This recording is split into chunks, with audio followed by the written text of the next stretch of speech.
طبعا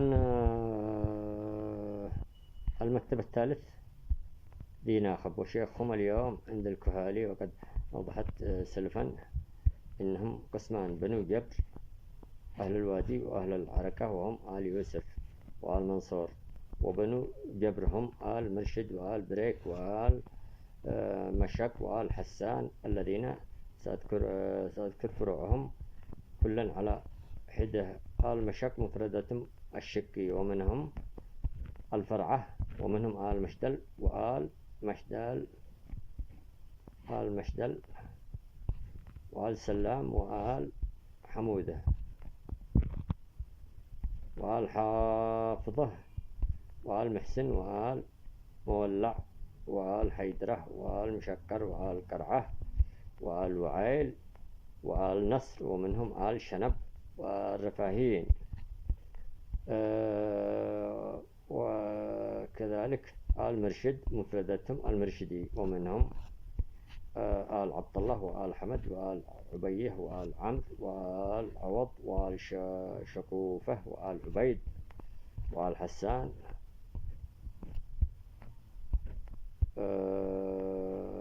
بني عصر وآل عمار وآل كساد وآل مرصع وآل حدق الغبران المراحبة.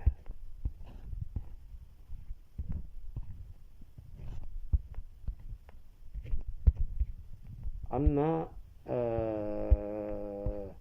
المشك فيوجد في عدة محافظات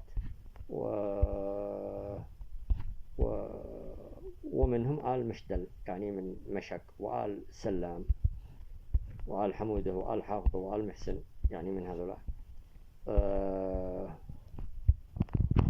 وآل حيدرة وآل مشكر وآل قرعة. هذول القبائل يوجدوا في محافظة وفي عدة محافظات. آل قرعة في الشعر وفي العود وفي عدة محافظات، وعيل في عمار مدينة النادرة وفي عدة محافظات، وآل حيدرة في العود وفي الشعر وفي عدة محافظات، وفي الطالع وفي المهرة وفي حضرموت.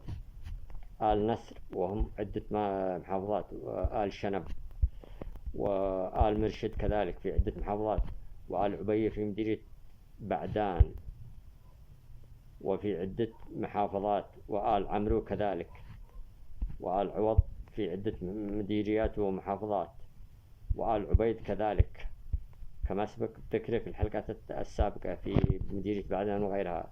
آل حسان كذلك وفي المغرب العربي. وطبعا قد القبائل هذه يعني تاريخ إنشاء القبائل هذا الدرحانية يعود إلى أكثر من 5000 سنة. أما تواجدهم في اليمن وفي الوطن العربي من انتشارهم لأنه يعودوا إلى أكثر من 5000 سنة. كل فرد منهم قد يعود إلى شعب، يعني كل قبيلة من هذا القبائل يعني وفروعها قد يعني باعتبار شعب، لأنه منذ 5000 سنة قد ينشأ من كل فرد عدة قبائل، يعني مئات الآلاف.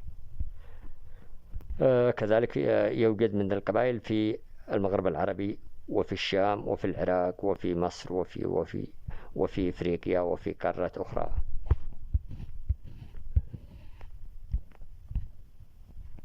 وطبعا القبائل الدرحانية منهم التبابع الحميريين، من ضمنهم الملك دمار علي ذرانح ملك سبا وذو ريدان وحضرموت ويمنات.